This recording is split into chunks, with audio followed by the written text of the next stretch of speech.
Hey, what's going on YouTube? This is Gibby Gutierrez with another production tutorial. Today we're going to be looking at Omnigraffle. Omnigraffle is a powerful layout and web design tool that I use specifically for creating wireframes for websites, but also I use it to build applications and stuff, importing sketches and putting everything together, site hierarchies and stuff. So it's a pretty powerful program. You can always download or buy it now. It's a really powerful program. I suggest getting the Pro version because standard is okay. Pro has a little bit more stuff. Anyway, if you already have it installed, and like I said, I'm going to be using 5.4, go ahead and open up Omnigraffle Professional. So the first thing that I like to do with Omnigraffle is get out of it, and we're going to open up the system preferences and set a couple of keyboard shortcuts that I use all the time in Omnigraffle. And if you haven't used this little feature of Macintosh OS X, it's a pretty powerful tool. And any sort of menu that shows up in any application up here, you could redo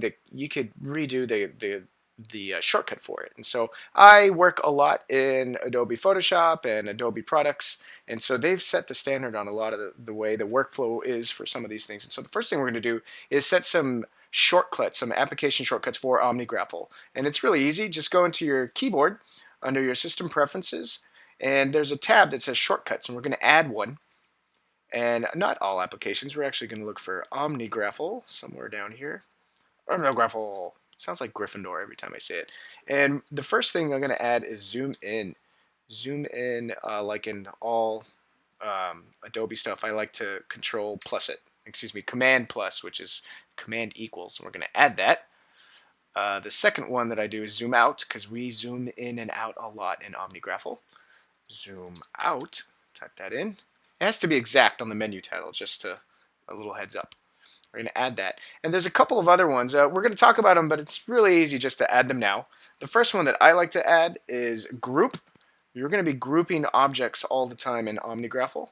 And the standard key is Command G, like it is in Illustrator. We're going to add that. And the other one that we're going to be doing is ungroup, the opposite of group. We're going to shun away everything, and they're not going to be together. And that's usually Command Shift G. I like to add that as ungroup. And the fifth one, it's kind of optional. It bothers me. I like to toggle these on and off, is guides. You don't have to add this one. It's just something that I like. And that's usually Command semicolon in all the Adobe products and stuff. So you can turn off the guides. We'll be working with those more extensively. But with these little powerful shortcuts, we're going to be doing these all the time in Omnigraffle. So that's why I wanted to kind of set those up from the very beginning. So the first thing let's do, let's go into Omnigraffle, and we'll just start in a blank document just to get everything rolling. So let's close out this thing. I don't know what it's going to be doing, but it probably will destroy something. So under blank, we're just going to hit New Diagram. And the first thing you see in Omnigraffle, let's point out some of the interface elements that we have. And here's me using the keys, zooming in already, because I like to work it with it a little bit larger than usual. So Omnigraffle takes a lot of design cues from the OS X kind of interactive paradigms that they have with the interface layout and a lot of the shortcuts too as well. And the first thing you're going to notice is this giant window, and you're going to have your series of tools up, your tools up here, and then you're going to have your canvases. Kind of like when you're using PowerPoint or Keynote. You can actually expand out all the individual items, and you can all these sidebars that you can extend out, and then you can see items that you put onto your canvas. This giant white space is your canvas. And like in Adobe products, you work in layers, in a layered system, and so you're going to be adding layers to kind of hide and manage your items. The first thing that I like to do is I really certainly like to change the measurements. You can see that the rulers here are measured in inches, which doesn't really help anyone if you're a pixel pusher. And so the first thing that we're going to do is, the first hotkey that we're going to learn is Command 1. Command 1 brings up the inspectors. The inspector tool you're going to have open all the time, but because your screen is limited, you are probably going to be closing it just as often as you are opening it. And so with the inspector open, you actually have 4 of them.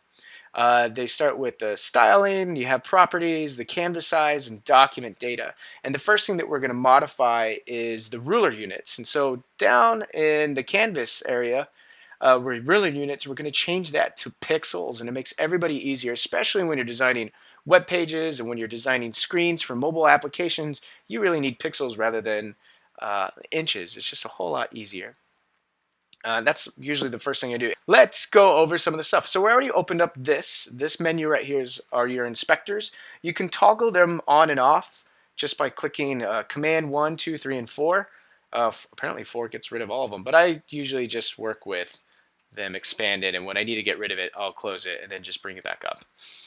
By printing Command 1. That's the first hotkey you're going to be learning. And the other thing I'd like to point out, so we have our canvas area that we went over. The other thing are stencils. Stencils are the backbone of Omnigraffle, where you create items.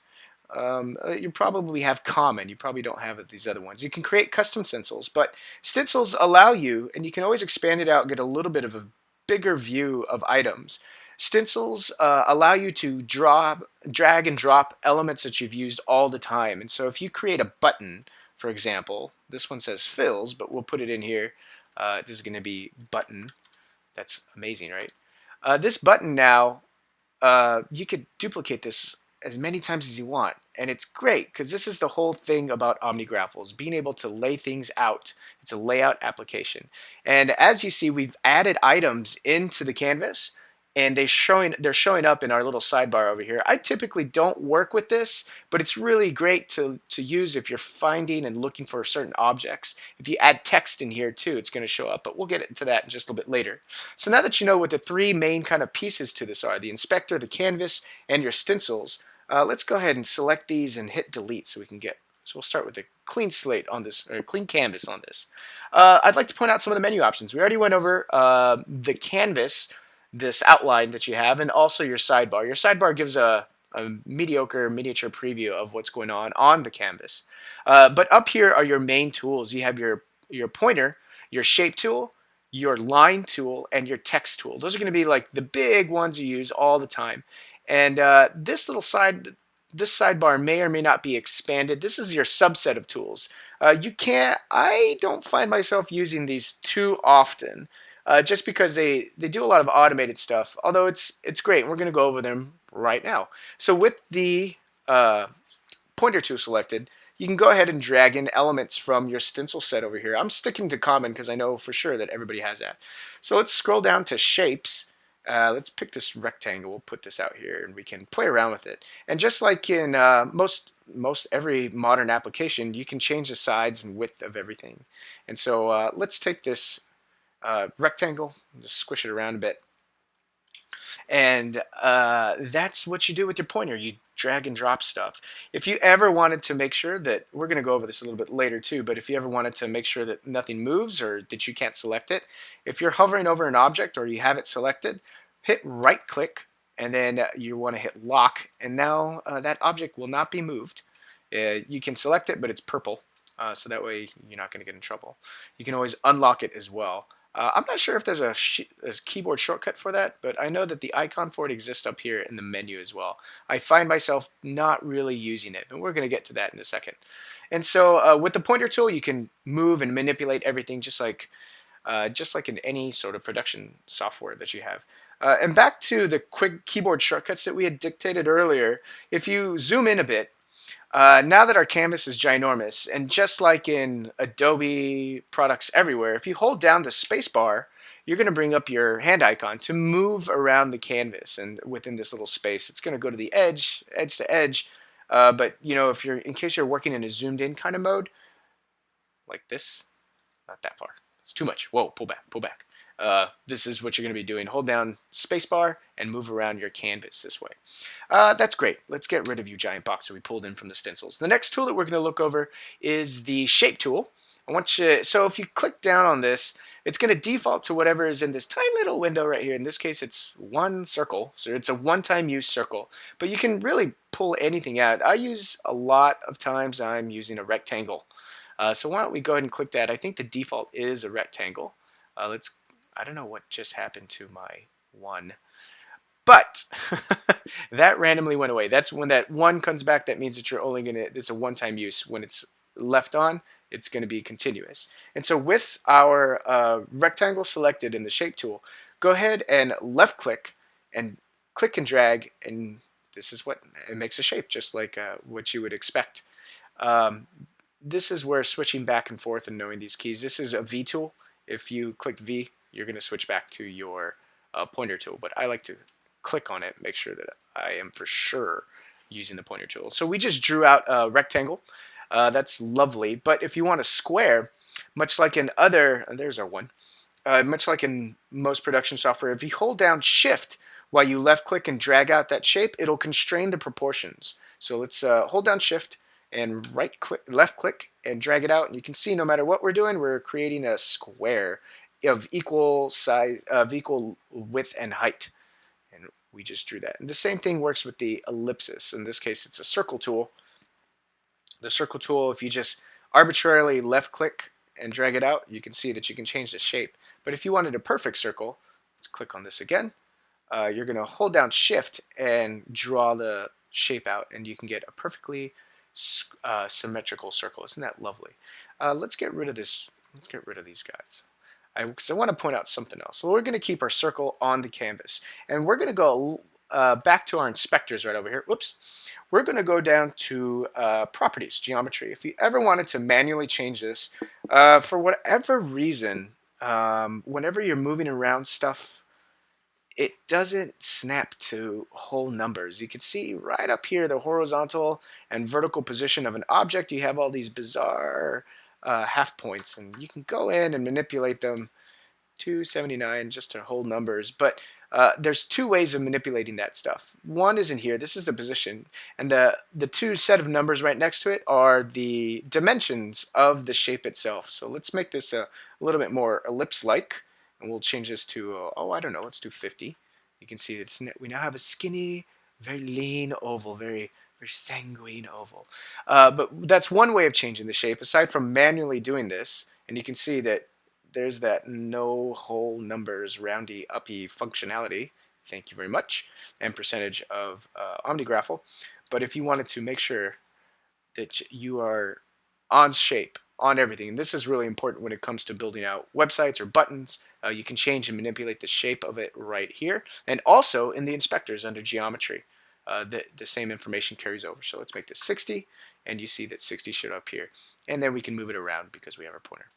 That's lovely, right? We're going to leave Mr. Ellipse over here, and we're also going to draw a rectangle just for fun down over here underneath him, because we're going to go over the next tool, which is this line tool right over here. So we're back on the one. The first thing that I wanted to show you is just it's a line. It's a line tool. It's going to make lines. So let's just go to Straight Stroke Obsidian.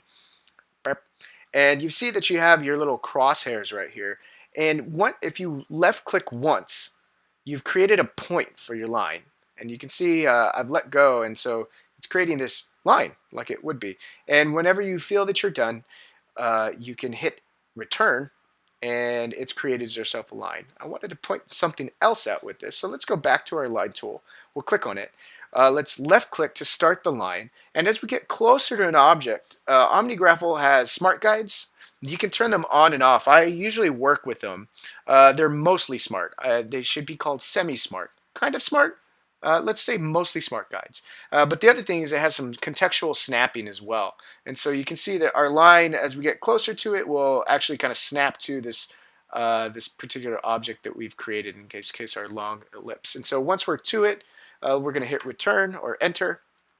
And now we have our line. And it's kind of difficult to see. I'm going to zoom in a bit in post. But the line itself has three components. The actual line that's driven.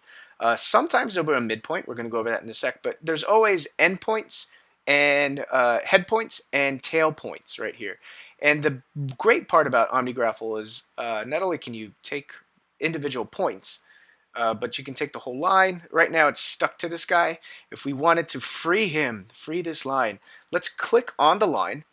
And while you're hovering over the either the head or the tail, in this case we're on the head, if you hold down Option on your keyboard and then you left click, you can see that you've changed your plus sign to a reticle, and we're going to click and maneuver that point, specifically that point, rather than grabbing the whole line. So we've taken it away from Mr. Oval, and now he's really sad. So sad, right? But that's okay.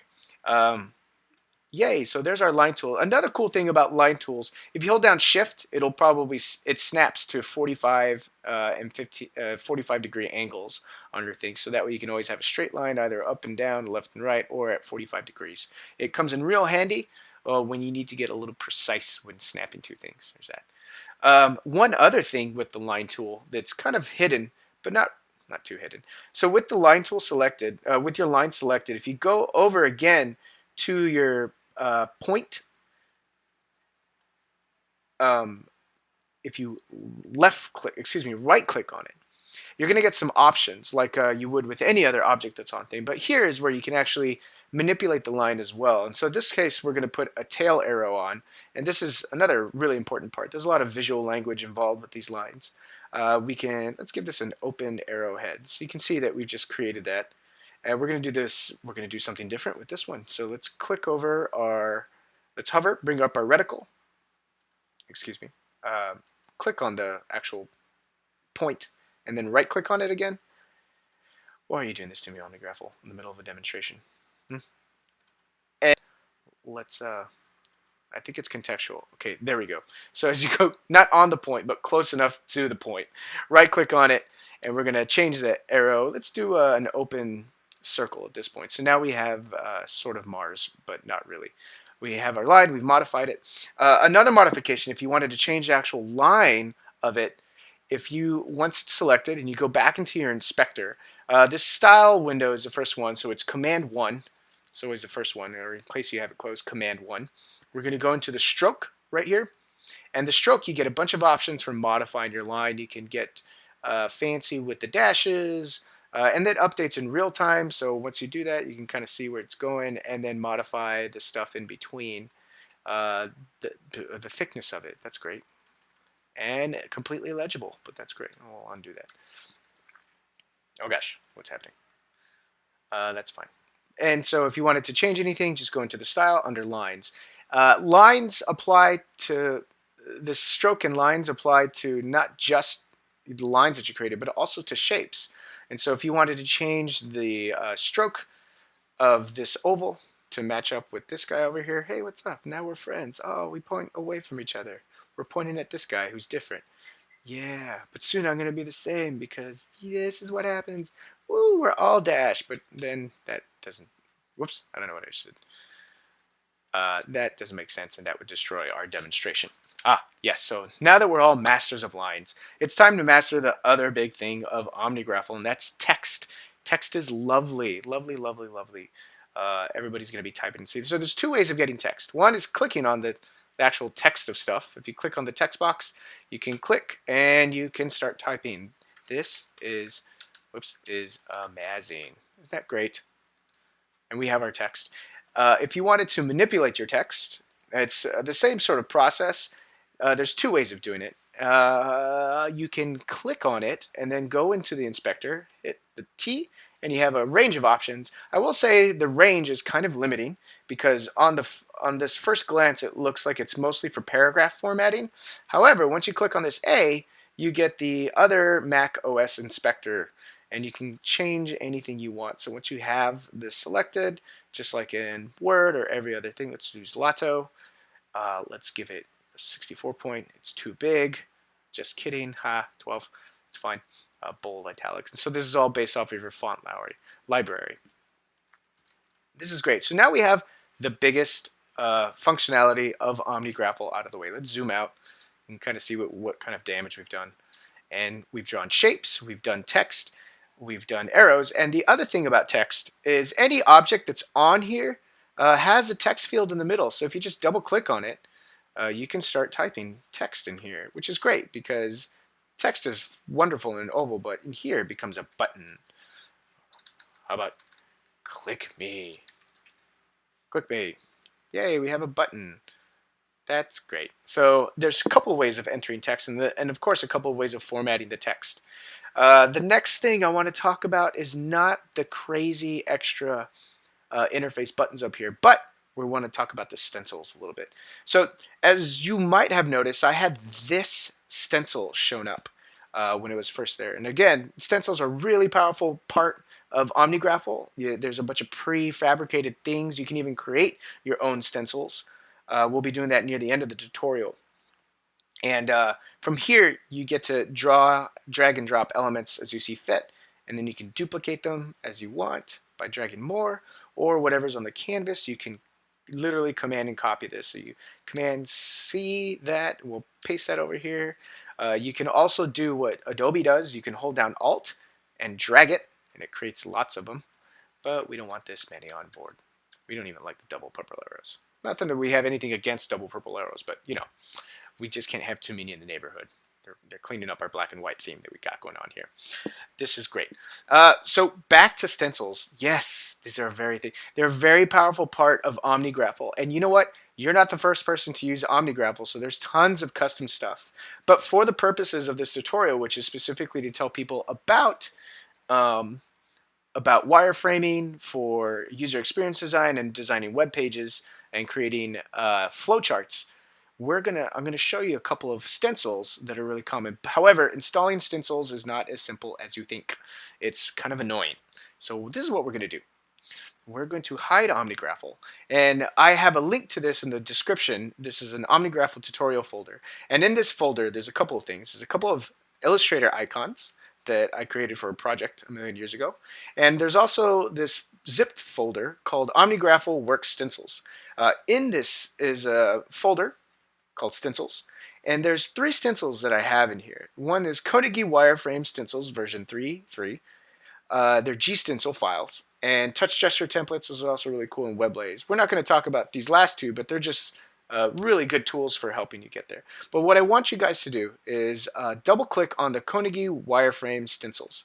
If you double click on it, it opens up in Omnigraffle. You don't see anything in the canvas area. You're going to see this under your stencils. And so you see that Koenig Wireframe Stencils version 3.3, I've already installed it, shows up under this tab called Recent Stencils. And before we start using it and forget about it and quit, save our file, we actually have to install this stencil. And when you install this stencil, let's go ahead and click that. It puts it under your stencil library in this folder rather than in recents. The reason you wanted to do that is because in your stencil library, it puts it into the documents folder wherever it's buried in Omnigraffle, the Omni group puts it. So now it should show up underneath your stencil library. Here it is, Koenig Wireframe Stencils version 3. And yeah, that's kind of the gist of stencils. Again, the stencils are everywhere. You can check on the Omnigraffle forums. But we're not going to do that right now. You just look for them. You just type in Omnigraffle stencils, and I'm sure someone has made those on. And these are great because they support both vector information and also bitmap imagery like JPEGs and PNGs, and they even preserve the opacity data of PNGs. So let's go on to the next portion over here. Now that we've learned how to install stencils, we've learned all about formatting the 4 big elements of this, which is text, shapes, arrows, and all the stuff in between. I said 4, but there's really only 3. We're going to talk about this submenu that's out here that we keep hiding because for good reason. Sometimes you don't really use this. So let's go ahead and clear our canvas by selecting everything on here. You can see that they show up in the outline, and I'm just going to hit delete. I also want to close this because this doesn't bother me, but I want more real estate. Yeah, real estate. It was cool. So now that we have our Koenig Wireframe stencil installed, let's see what some of these other tools do. So the first thing I'm going to do is go into Koenig. We're going to take this random box right here and drag it into our canvas. So you can see that it's pre-styled. If you go under the stroke, you can see that it has a stroke. It's weighted this way. Here's this thing. And I'm not sure, there is no fill on this. So let's add a fill just to make sure. And if you click on that, just so everything's a little bit more visible, we're going to make it blue. Blue sounds good. So we have a blue and gray square that we've created. We've dragged this over, but we've modified it in here. And so we're using this specifically so we can take it this cool this tool set over here. So the first sub tool that's out here is this pen tool. And just like a pen tool in Illustrator, you click once, and then what looks like a line, if you click again, you're actually creating a shape. So it's creating a new point at every single click. In this case, we've made this reject of a of a Tetris piece. And we're done with this. So don't click again. What you want to do to commit this is just hit return. And you've created this ugly Pac-Man thing. And then we're going to double click in it and type in "Why am I alive?" Um, no, we're not. We're gonna whoops. We're gonna whoops. Keep whoopsing. There we go. So yeah, we've made this hideous monstrosity. But this is what the pen tool does. And you can actually create custom shapes with it. I think these are the default and it even comes pre-styled. I have no idea why, and I rarely use this. However, this leads into a really good segue into talking about modifying shapes. So once you have a shape on board, you see these little blue dots. They're much like the arrow points inside, but these are the actual vector points that you can manipulate individually. When you create a custom shape like we just did using the pen tool, you have the ability to manipulate this. You also have another way of manipulating stuff. Let's go back to blue square right quick. So let's click on him, and we're going to go back into the inspectors over here. Whoops, I don't know what I clicked on. We're going to go into the stroke button. And under the stroke, you see all these bizarre shapes. Well, there's even our custom ugly Pac-Man. That's disgusting. Here you can actually change the shape of it to match whatever you darn well feel like. So let's make him a hexagon by making sure that he's selected, and then click on the hexagon, and bam, look at this lovely hexagon. But I want you to notice that our custom points, our custom ugly Pac-Man thing had these little vector points that we can move around. And these guys missing it. You can manipulate this easily just by making sure it's highlighting it again. If you go under, I believe it's edit, and then we're going under shapes, make points editable, and we're going to have the same effect that we have here with our custom points. And so we can take our hexagon, which is relatively good shaped, and turn him into this monstrosity. Look, we have another Pac-Man. Isn't that wonderful? So now they're not lonely. They'll eventually get married. That'll be nice. Except in certain states. If you hold down Shift and then manipulate it from the corners, it'll stay consistent with the size. And I don't know why that's not working, but let's pretend that never happened. The other thing you can do is rotate him, which I love doing. So that way, gotta love you, gotta kiss you, blah, blah. No, we're not gonna do that. Let's change this back to 0. And you can also flip them horizontally and vertically as well.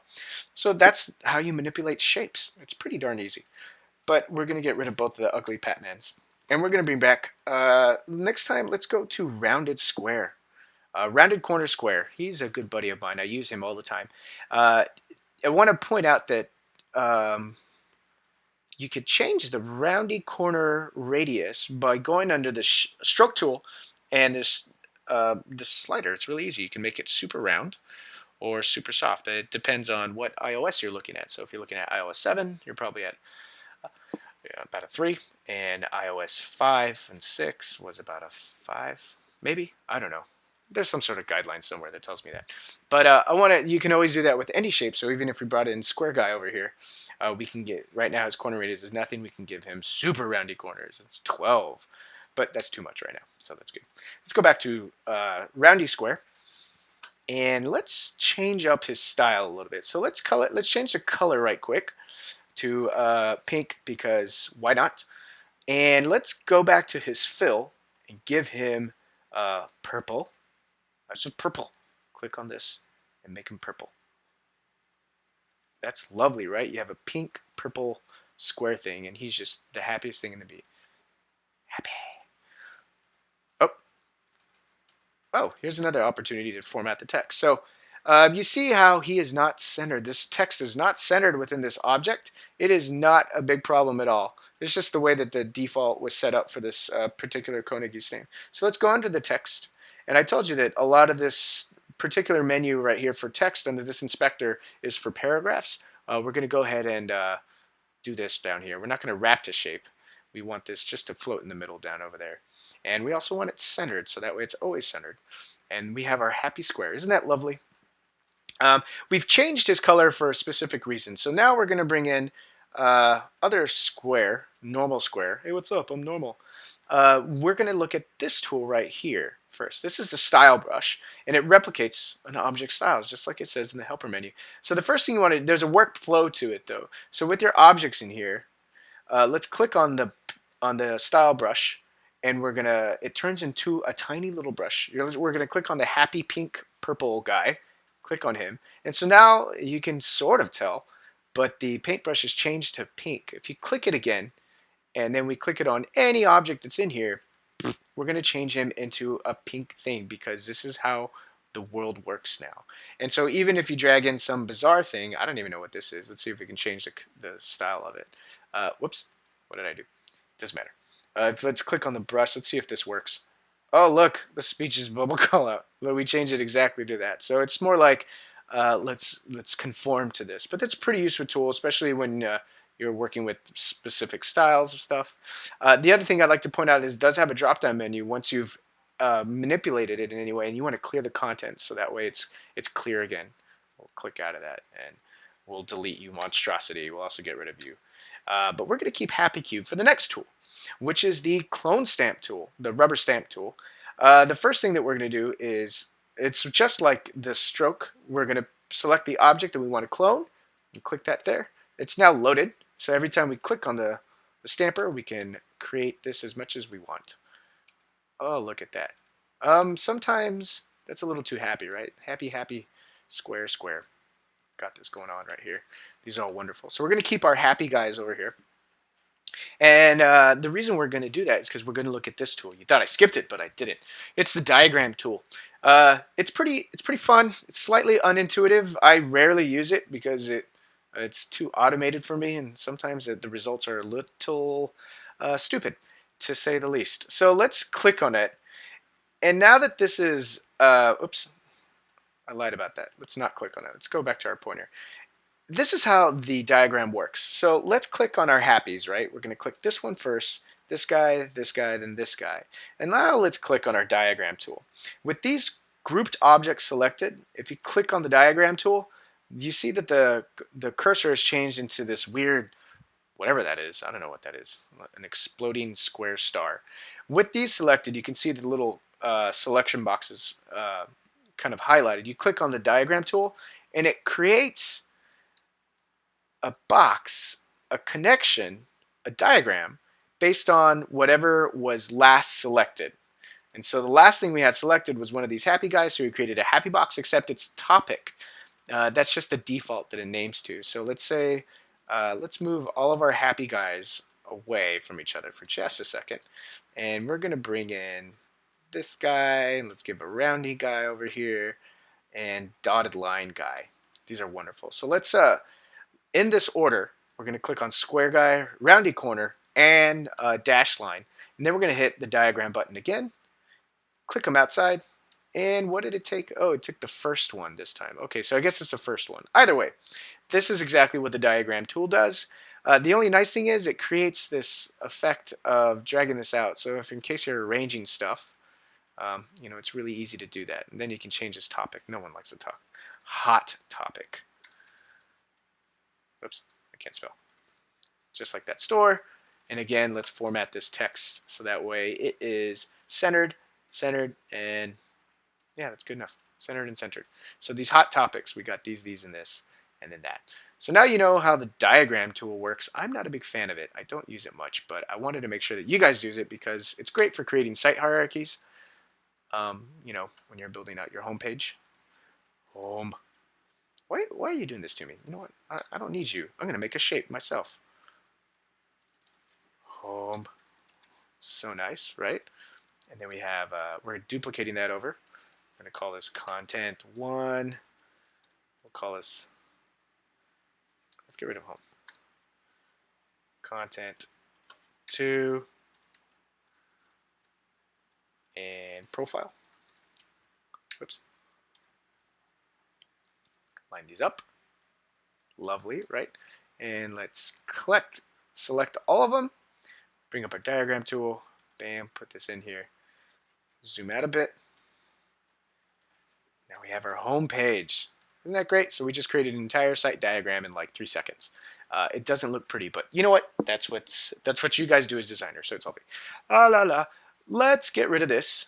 again, and we're going to go back to the submenu. First, let's drag out, let's make our own shape. Let's make a rectangle. Look at all these things. Let's take a fancy one. No, let's not. Let's stick with our normal. Whoops, our normal guy. We've drawn out a rectangle. Isn't that great? And let's duplicate him over for demonstration purposes. Now with this magnet tool, the magnets, they create points on your shape. You see how it's highlighted when I hover over, it's glowing blue. If you click on this right now, it's going to create this pink thing.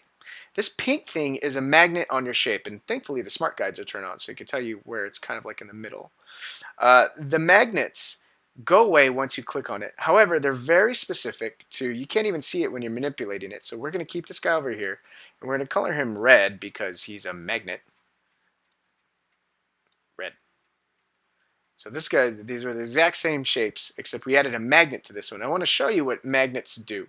And we're going to go back into the line curve, and we're going to pick orthogonal stroke obsidian. This makes an orthogonal shape. And so let's start arbitrarily in the middle. We're going to click out. You see what happens with an orthogonal? So we're going to get closer to magnet, and we're going to snap to it. You can see that it snaps right to this magnet. And when it's snapped in a line, we're just going to hit enter. And now things connect to it. And so now it's going to drag on. This line is now magnetized to the one shape, even though we can't see the magnets unless we bring up the magnet tool again, which is really silly workflow. I think you can kind of see it.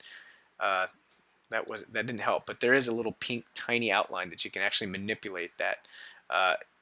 You can manipulate the position of the magnet. And let's move it out to over here. That makes a bit more sense. But those magnet shapes make a difference because now the line is anchored to that magnet point. This little point on there is magnetized on there. And so the other good thing about the orthogonal lines that we just drew, we can actually add more midpoints, just like we changed the head of the arrow. Let's change it just for exercises. Excuse me, the tail. We're going to change this to an arrow, and we'll change this one to what we were supposed to change it to. Don't do this again. Whatever. This is for the demonstration. We're going to add a midpoint. We've added this bracket thing, and now we can manipulate it even further, move this around. You can see the magnet keeps to that, and we can snap this guy-ish over to this guy. Let's take the point. We'll get close to him. It's making this average slightly magnetized, but you can see there's a little bit of give as we go down. A magnet's solid. This is a solid grip. So that's what magnets do. They're kind of important. Let's clear this guy. No, it's not, because this is the dumbest tool, I think, in this entire set. These last three are the dumbest things. The zoom tool, if you click Z or you click on it, you get one zoom, and that's it. That's the same reason that we have the command plus and command minus. Those are actually zoom out. And now this other tool, which is the hand space drag tool, which is your spacebar. If you hold down spacebar and move this around, that's exactly what you would expect to happen. So now we have our Mondrian diagram. It's kind of nice, right? Lovely. So we're done with, no, we're not done. We're going to keep you guys up here. No, we're not. We're going to get rid of you.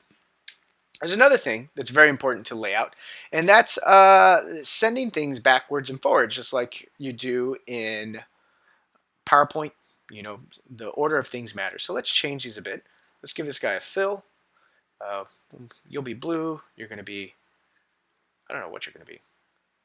Give you a fill. You're going to be green. Whoops. You're going to be green. So we have blue square and green square. And since we dragged out the blue square first, he's going to be behind because we dragged out his little, this other buddy of his. And so he's going to be on top. But what if you want to change the order? Well, thank goodness there's an order button for that. And so there's a bring to front and then a send to back button. I actually don't like the icons of this. And the other thing is that they send all the way to the front and all the way to the back. And sometimes you have multiple objects, like this guy.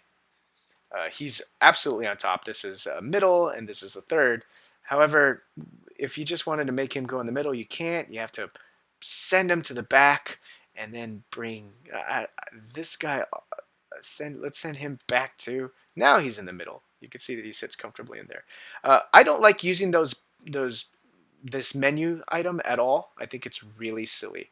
And so what I like to do is what's an object selected, or even if you're not selected, you can just right click on it, and there's the order, which is bring to front, bring forward. And bring forward is a little bit easier to work with. So here's our original order, right? It looks like uh, this guy is in the middle. If you wanted to bring Green, who's in the back right now, the very back, you can just bring him over by bringing him forward. And now he's the middle child, and this guy's sent to the back. See how that works. So I like using that, you know, it's a little bit more manual, but you get a lot more precise control over it rather than center back and center front, especially when you're working with a ton of objects. So the other thing that I wanted to show you is while we have these three objects up here, we already talked about locking it. So you can group all these things and then we can lock them and then you can't manipulate them. You can select them, but you can see those giant X's tell you can't do anything. Let's select those. We're going to unlock them. The other thing that I wanted to do is show you this group button. So now we have these three objects that we can group them together. And now they are a giant group. You can scale them as a group, or this is kind of a weird trick. You can click into an object. So once you have the group selected and do a short click afterwards onto whatever object you can see that now the individual object within this group is selected. And so then you can manipulate this outside of the other group. And then once you click out of that to commit that changes, it's back to a group again. This is a really handy trick, and it's I use it extensively a lot, especially when manipulating smaller objects within here, very specifically with text. It's just a really easy workflow, and I like using this a heck of a lot. So now our grouped items, we've manipulated them easily, and then we can go back and manipulate them again. If we hold down Shift, we'll constrain their proportions. Isn't that lovely? So let's get started with doing an actual thing. Yay! The first thing we're going to do is build a hierarchy. We kind of already did this first, a website hierarchy. Let's go over here. What does that look like? Website hierarchy. That looks exactly like what you thought it was. It's going to be this guy. This is just some random thing that I clicked on, but this is what a hierarchy looks like. And so we're going to replicate this in Omnigraffle. It's just a diagram.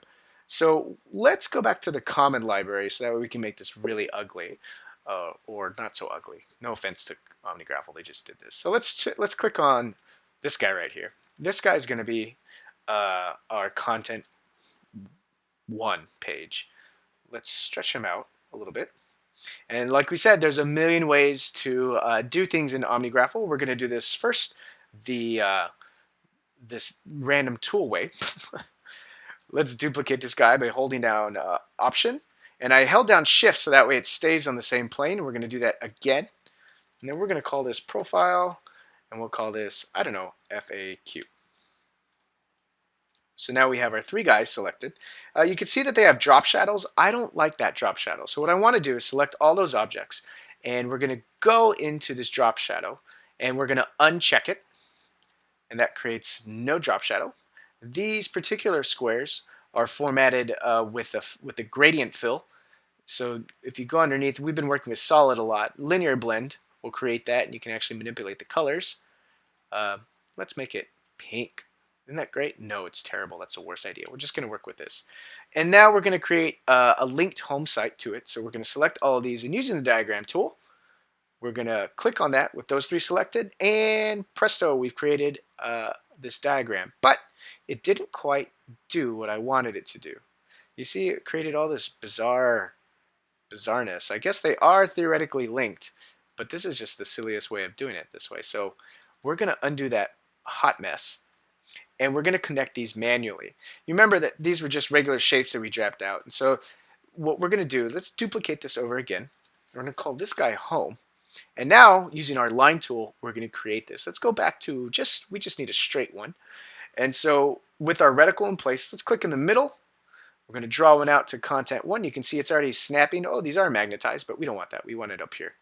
If you're ever stuck, if it ever snaps to, you can always hold down the Option key and then do your own customized bull honky. You don't have to, you're above the system. You're above the law. This program works for you. You don't work for it. Heck yeah. So, but they are kind of nice and magnetized, but we don't want that. So let's hold down Option and move this over here. We're all set. Let's hit Enter to commit it.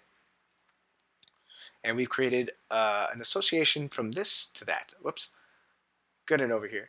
And because this is a line, let's extend this guy out just a little bit. Let's send him to the back. So that way we have this right here. There's a couple of ways of doing the line. I like duplicating things that are already there. Whenever you duplicate something, though, it will change. It will bring it automatically to the front. But with this line selected, we're going to hit the command for duplication, which is Command D, and we've created two. Omnigraffle sometimes is smart about this, where you see how it's staggered. If you keep duplicating this, you can see the pattern that it creates. It just kind of, I don't know what magic algorithm is used to put that in place, but sometimes it works how you want it to, sometimes it's the dumbest thing in the world. Let's undo a bunch of those. We'll just keep our original one. Let's take our point and move it underneath profile. This one snapped automatically to this vertical, and I kind of like that. So let's send this back, and then we're going to duplicate this guy again by holding down Option and dragging him out instead of duplicating him. And then we're going to go into, under the property inspectors, this geometry, we're going to flip him using the horizontal flip button. And we're going to send him to the back. Send to back. And there we have our diagram. So we now have our home page, our content, profile fact. Now it's, like I said, it's a custom shape, so it's not going to be as fancy as creating a diagram. We can always magnetize these, slap them on there. It gets a little bit more precise. And let's add a third magnet down in the bottom. So with the magnet tool, we're going to click, hold. Whoops, that's not what I wanted. Click on this, click the magnet tool, and let's create one in here. You can kind of see what it's doing. Pink, it's pink. And now we're going to connect these lines to our new magnet. Burp, if it feels like it. There we go. And we can finally maneuver. Whoops, what just happened? Put you on the magnet. I don't know what's going on. It's supposed to, there we go. So, might be a technical hiccup. But you see what I'm attempting to go for? No, this thing. There we go. Finally, we're all one big magnetized happy family. And there we have our hierarchy. Made everything a little bit cleaner, and we can move this around in case we add a couple more children. Like this guy, let's say, whoops, we needed a contact page. And we can just, I think we could duplicate this. Snap that too, and then we'll snap this guy to the magnet as well. So now we can take our home, manipulate it, and we've created a site hierarchy.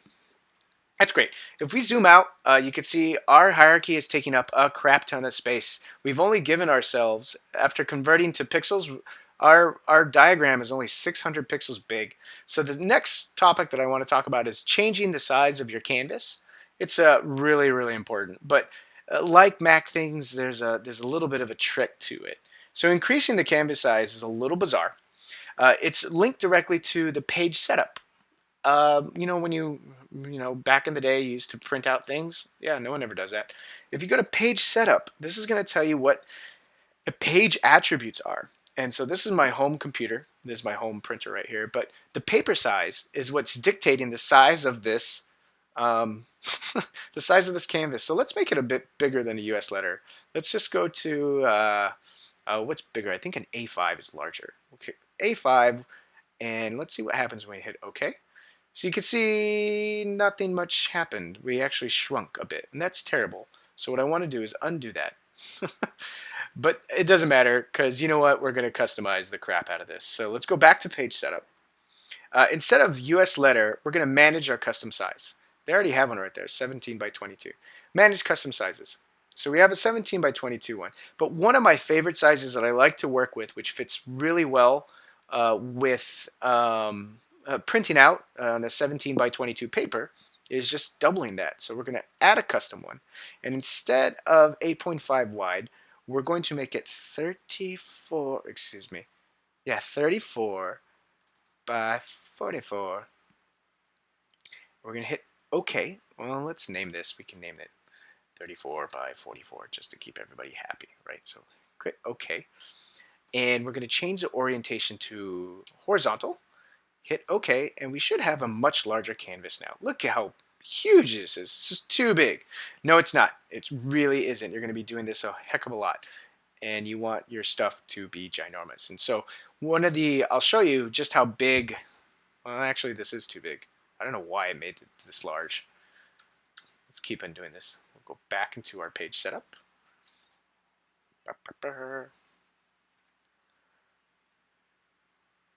US letter.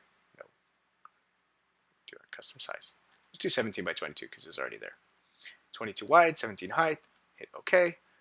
We'll keep this orientation there. See what happens. That's a little bit bigger.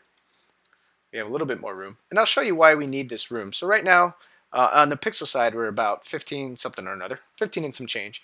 Let's go back to our Konig web wireframe stuff. And at the very bottom, all these really useful tools that are premeditated. So if you ever want to play with them, I suggest you go ahead. Like, here's an entire calendar. Now you don't have to design that. You can just show your developers that there's supposed to be a calendar right there. But one of my favorite parts of the Konig Stencils is down at the bottom. They actually have browsers that you can dump in. So let's group this, and we're going to move you down. Let's move you over here, out of the way.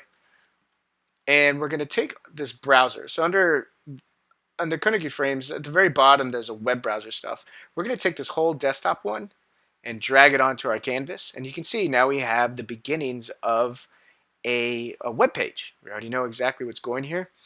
But this size right here is a pretty good standard size. You see where it's 1024 by 768. That's a bit of an older. You might want to do some research if you want to check for an average browser. But you pretty much have a screen right here as your default. And you also have stuff like an iPad. Here's your iPhone. I think this is the older version. This is an iPhone. I'm not sure what size that is. But let's do an iPad. So that way you can get to see if you're doing some responsive design, you can kind of check out and experiment with the resolution and the content. Let's get our site hierarchy back over here. Did we not group you? Well, I'm grouping you now. You have no choice but to be together all the time. Oh, didn't work. Yeah, you're grouped. I have no idea why it's doing this. Well, sometimes during demonstrations, nothing else works. So with this involved, the next step is after building our site hierarchy, now that we have the fundamentals down of building, manipulating objects in Omnigraffle, we're going to build a really quick fake web page. And the first thing that we're going to put in is a navigation. And so they have these tabs that are already done. And the great thing about Konig stuff is that, look, it's pretty much grouped out exactly how we think. We're going to keep it the same size though. And we're going to call this home. We had content 1 from our hierarchy that we built out. We had a profile. We had an FAQ. And then we had a contact page. Right? So look, we've just built out a menu within our web page. Let's center this so you can see that with the smart guides turned on, it'll kind of show that. And what are we going to show on our home page? Well, I don't quite know just yet, but I do know that we're going to have at least one giant content over here. So let's make it down to the bottom of the page. Stretch this out. Ta-da! And I do know that I'm going to have a big banner across the screen. So I want a giant image. This X typically will represent an image, and when you're building out wireframes, you just want to do that. So we know that we're going to have this giant hero banner right in the middle. Let's make it about, 200 high. Let's make it, 280? What'll that change? Not much at all. 280 big. That's okay. 280 pixels, and we're going to get that. And then we're going to talk about some text. There's two ways of adding text. One is just straight up typing into something. Hey, this is copy. And we're going to put that there. This is our main article. That's a terrible way of doing that. Konig has a really good way of as text boxes, and I haven't quite figured out the knack of doing a text box, but since it's already built in, it's really easy. So let's just take our paragraph that we have right here. We're going to put it in here, and this is going to be our main article. And let's take another image. So let's duplicate this guy by Command D, and this is going to be our featured article on the home page. Squeeze this down. Let's take our text box. Let's match them up to the same size that this image is. I was just a little arbitrary. I think it's I don't know. I have no idea. It's 251 wide, 251. Let's make this not 251, but we'll just say it's 250. We're going to make our text box also 250. And you can see where our cutoff is, so that way we don't need this down here. And I want to show you another trick while we have this text. So let's say that our design guide is dictated that we actually need to format this, right? So let's select all the text that's in here. I'm going to hit Command T to bring up the fonts menu. And let's say that we are working with Source Sans Pro.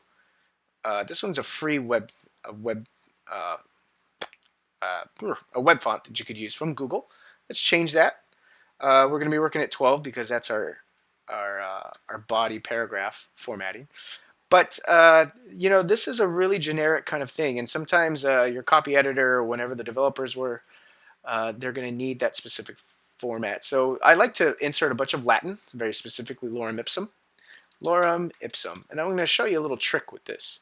Let's go to the Wikipedia one because I know that there's a giant paragraph down here that says lorem ipsum right here.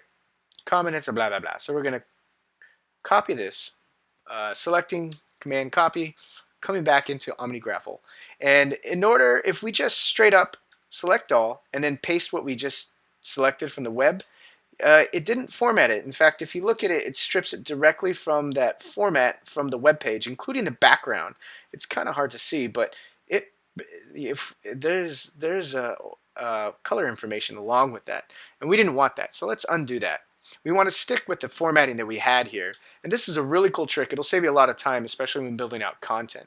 As let's double click and select all with this. And it's kind of an annoying shortcut, but you'll get used to doing it. If you hold down Command, Option, Shift, and with those held down, V, paste that in there. The paragraph that we just selected is now formatted to whatever was in here. In this case, it was Source Sans Pro at 12 point. And so this is what the paragraph looks like now. And we have our web page. We have here a banner. It's probably going to be a carousel, right?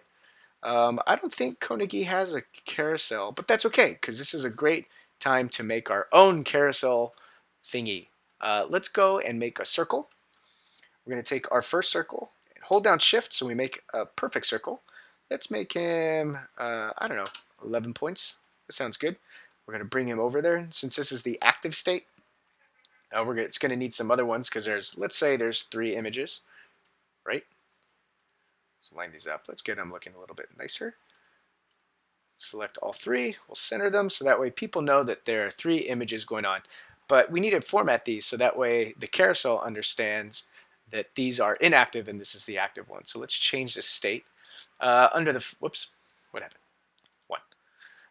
Under the fill, let's change these to a light gray so that way people know that they're off. And that's more than enough information to understand that this is a carousel and your developers can get started with building it. And what else do we have? We're going to have some banners over here. I like to use a lot of the visual language that they have built into the Konig states, so we know that this is an add space. Ta-da. And you can stretch this out, or you see, one thing I don't really like too much is, I haven't found a trick around this though. If you see that this is a custom shape, it has this nice little squiggly line with some Beziers, curves to it. If you just start stretching it, you lose that detail that's in there. Another quick workaround with that is selecting the actual vector points. And this is where Omnigraffle stinks at doing this process. I don't know of any other way around this, but so that's what I'm going to show you what I know. Let's select these points by hovering over. You see the little reticle is changed to the cross. The pointer is changed to the cross.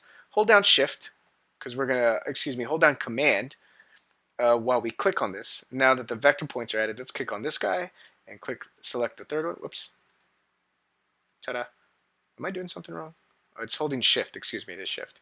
And with these guys selected, hold down Shift again and click and drag this down. The thing is, it doesn't, whatever, but we know that this is a banner space. So now we have to work within this. And looking at our layout for a page, it's gross. And so we're going to expand this over.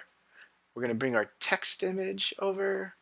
And look, there's our web space. So that way we can kind of account for the information. Let's say that this is only going to be 140 pixels tall. Let's make it the size of our frame. And there you go. Let's make another content behind this, but since this is a page cutoff, we have that. And there's our web page. Look at that. This is our home page. Web page title, Super Home. No, that doesn't make sense. Welcome home. And we've created our first wireframe for our website. We've created our site hierarchy. And yeah, this is all lovely. But because we're sending this off to our developers, we're going to have to learn how to annotate stuff by putting notes. And one of the workflows that I like to do is I like to make sure that the layers, that I use layers in order to hide all my notes. So under layer 1, we're going to call this wireframes because we've created the wireframes. Let's extend out our canvases a little bit more. And we're going to create a new layer by going down to the bottom under this empty page. That's okay. Excuse me. New layer to the right. We're going to +1, and we're going to call this notes. And I want to point out a couple of things about the layers. So first off, you can hide, just like in Photoshop, you can hide this, and it updates the preview. But you see, this is the most important. This little pen means that we're working on this layer. And so if you double click on the wireframes, now we're back on the wireframes layer. We can add this thing, but that's not what we want to do. We want to add it to the notes. So what I like to do, you don't have to, but it just saves you some headaches a little bit further down, is lock the layer. So that way you know you can't manipulate it. You can't even select it, which is wonderful. So we have our wireframes and our site hierarchy under wireframes. But now we're going to go back to notes, and it's important that we double click on the layer so that way we bring the pencil to know that we're editing this particular layer. And we're going to start adding a note. So we're talking about that this is the main navigation. That's pretty obvious. But this part, what's a giant X? Well, the X is typically an image, but we need to find a way of advocating and figuring out what that image is. And so let's, under Konigi, one of the wireframes that they have here, these labels and notes, and I love these labels and notes. Let's drag out this little teardrop guy. We're going to put him on the side. We're going to call, well, we can call him 1. I'll just call him 1 for now. And while we're on the notes page, we can start another paragraph. Not section. Let's go down to our paragraphs. And I'll take this guy, and we'll even take the subheading up here, even though he's locked. I wonder if we'll drag him on there. I guess not.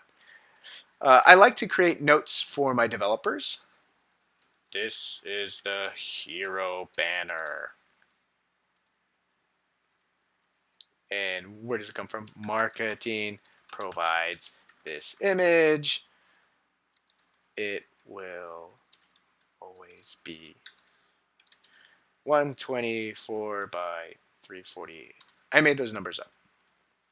But now that we have notes on this, let's find a way to label this. So we have note number 1. Whoops, 1.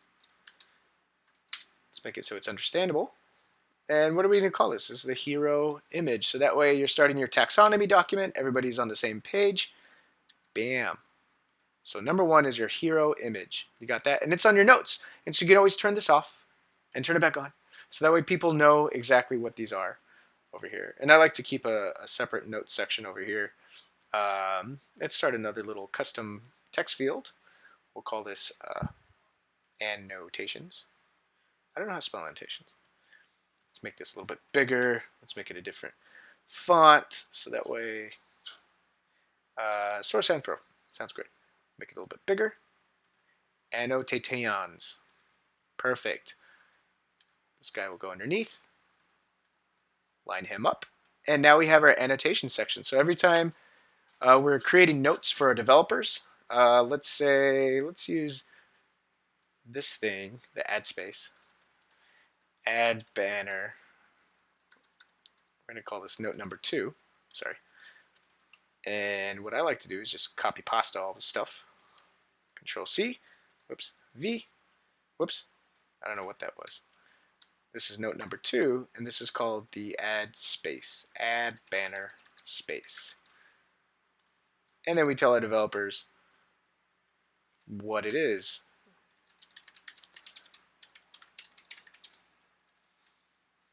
It runs down the length of the page. They have enough to get started, and this is exactly what wireframes are for, because you're going to make your wireframes beautiful after annotating them for your developers, right? So that way they have the structure, they can start building out the elements on the web page, and then they can get going, and you can become this beautiful web designer, and then from there you go on to be a UX designer, and you make $1 bajillion a year.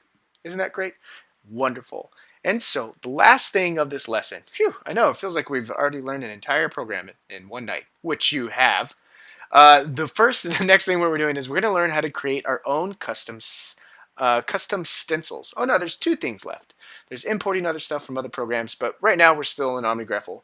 We're going to create our own stencil. So first, let's go under Stencils, this drop-down menu where you can edit the current stencil. I usually don't. I don't like to, but there is a little bit of a weird thing about creating and editing your own stencils. But we're going to create a new stencil. So let's pull that option down, hit New Stencil. And what's happened is Omnigraffle has brought up, let me hide this, that way it's a little bit more visible. Omnigraffle has brought up another canvas. Now this isn't a canvas though. All the things that we have available to us in the canvas are in this, but you can see up top it says Stencil Untitled 2. I will always make custom stencils. It's just really easy when you're building your own website, or if you have a particular style that you're doing. You can even change and manipulate the page just like you would on any canvas. So any canvas, you have that option in your stencil. I will say that the stencil space is small, and we're going to find out very easily. So let's create a custom button first that we're going to be using in our website. Let's start off with the rectangle tool. We're going to call this transaction button. It's going to be about this big, and we're going to be using this all the time. But it has a special format that we're going to be using. So let's change it a bit. Let's go into stroke. We'll round it out a little bit. Let's change the size. So it's in inches. Of course you're in inches.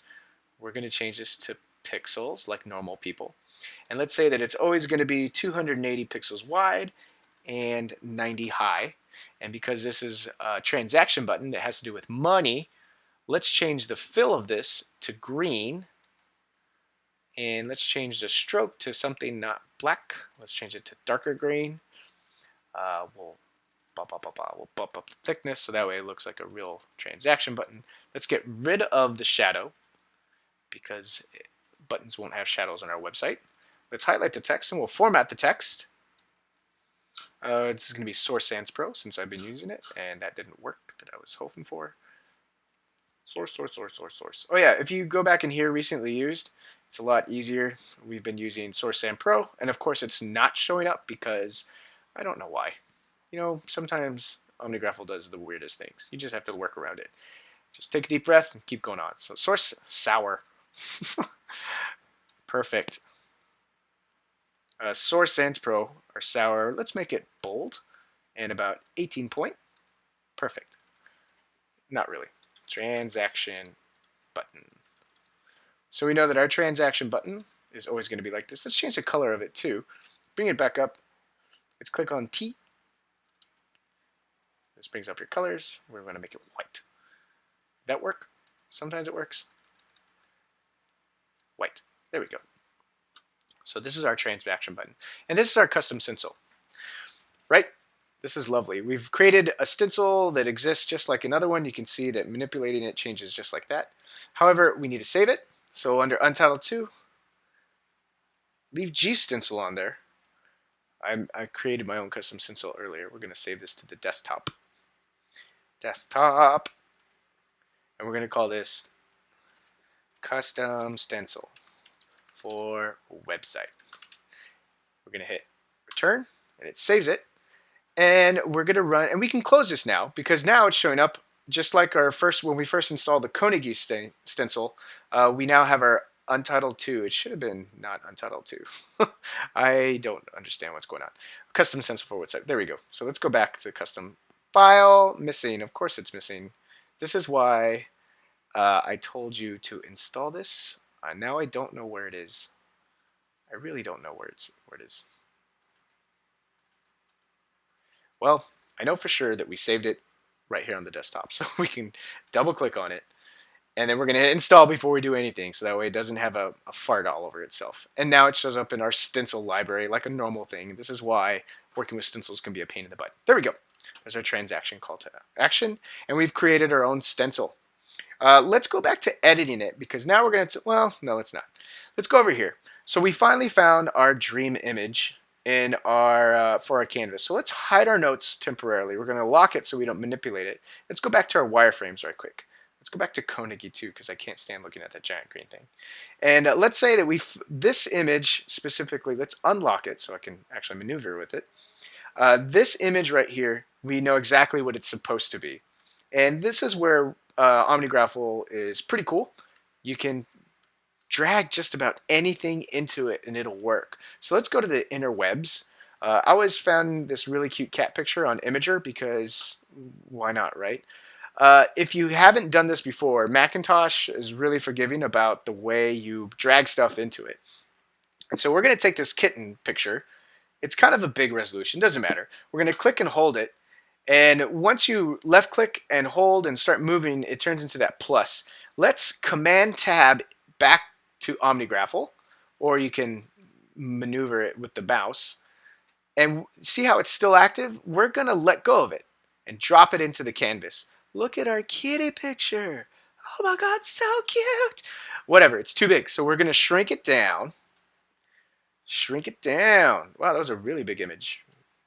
And you know, our square that we have here is a precise 366 by what is now 183 in height. Our picture is not. Now, our picture is this thing. We can kind of maneuver it, but we change the aspect ratio of it, and therefore the image itself is kind of gross. So there's a couple of ways of getting this to look like this image. First off, you can always maintain the aspect ratio. So if you maintain the aspect ratio, please work.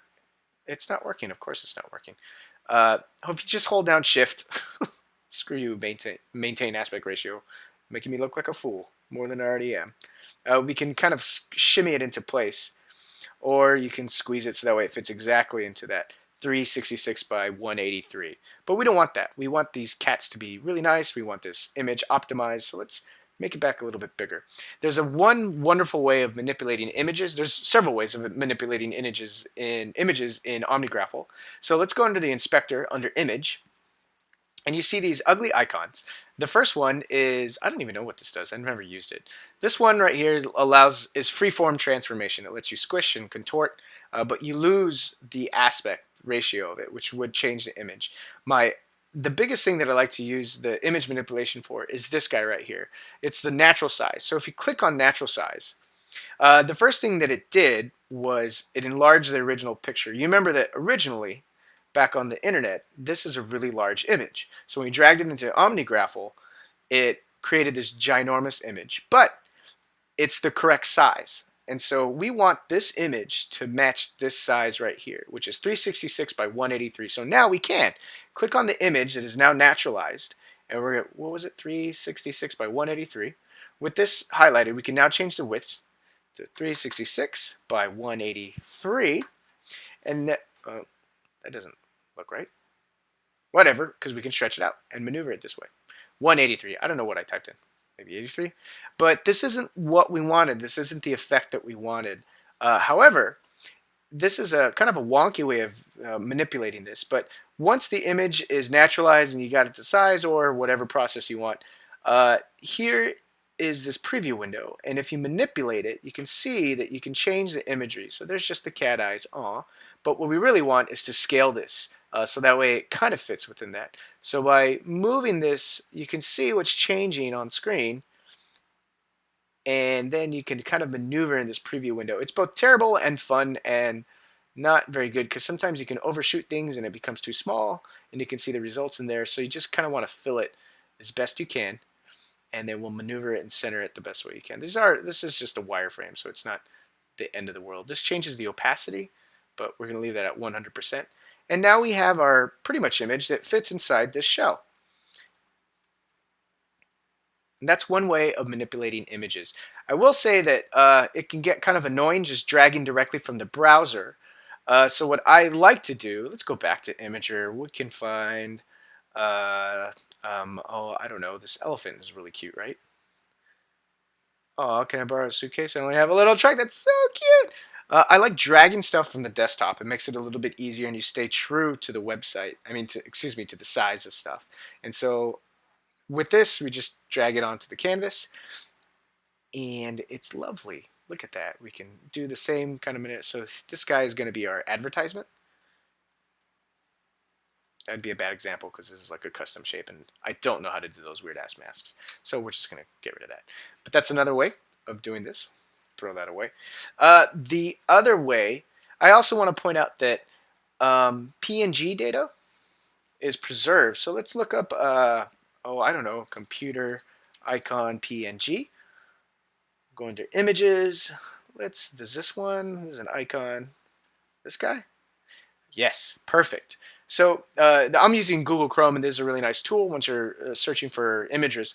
If you click on the preview button, you can see this black and white checkerboard or gray and white checkerboard. That means that it's a PNG with opacity information. So I'm going to click on the image, see Mac1 PNG.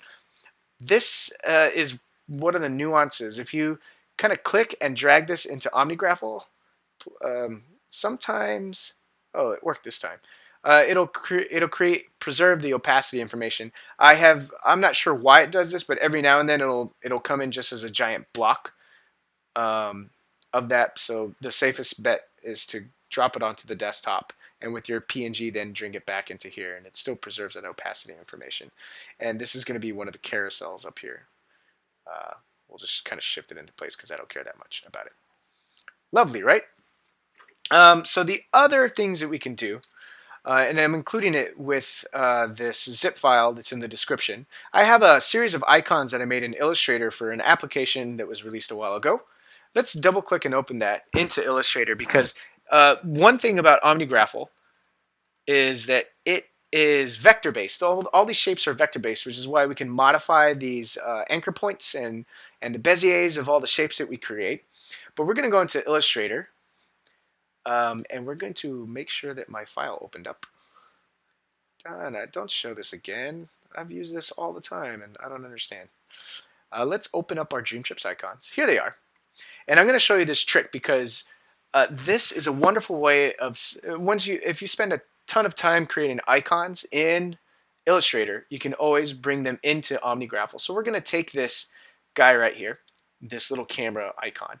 I've selected him, and I'm going to left click, and I'm going to start dragging, but we're going to tab over to Omnigraffle by holding Command and Tab. Let's go to Omnigraffle, and you see how we have this? Don't put it inside one of these shapes.